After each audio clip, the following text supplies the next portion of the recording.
जय माता, जय शमशान भैरव। पिछले भाग में हमने 10वीं विधि जानी थी, जिसमें साधक अपनी चेतना को असीम शून्यता और आकाश में विलीन करता है।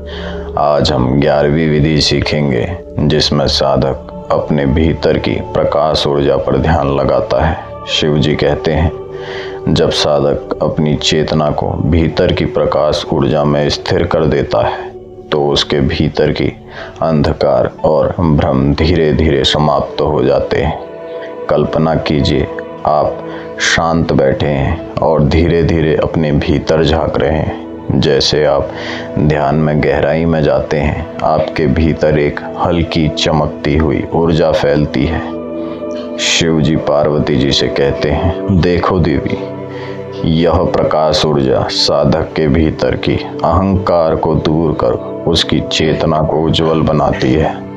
जो साधक इस ऊर्जा को महसूस करता है, वह धीरे धीरे अपने भीतर की सारी शक्ति और स्पष्टता का अनुभव करता है। यही प्रकाश साधक के भीतर का साक्षी और मार्गदर्शक है। तो इस 11वीं विधि में क्या करना है? अपनी चेतना को भीतर की प्रकाश ऊर्जा पर स्थिर करें, आंखें बंद करें और धीरे धीरे श्वास लें।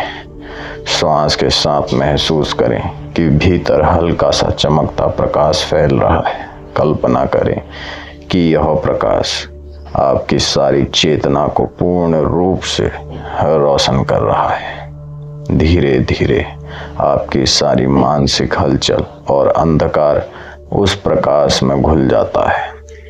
आप केवल शुद्ध प्रकाश और चेतना के रूप में मौजूद हैं। शिव जी कहते हैं, इस अनुभव से साधक की मानसिक शक्ति बढ़ती है और वह अपने अंदर की स्पष्टता का अनुभव करता है। अब अभ्यास के रूप में समझिए। आराम से एक कोने में बैठ जाएं, रीढ़ की हड्डी सीधी रखें, आंखें बंद करें और श्वास पर ध्यान दें। अपने भीतर हल्का सा चमकता प्रकाश महसूस करें। धीरे धीरे उस प्रकाश में अपने पूरे अस्तित्व को डुबो लें। प्रकाश के अनुभव में खो जाएं और किसी भी विचार या अंधकार को ना आने दें। कुछ ही मिनटों में आपको लगेगा कि आप केवल प्रकाश और चेतना हैं और यही आपकी वास्तविक पहचान है।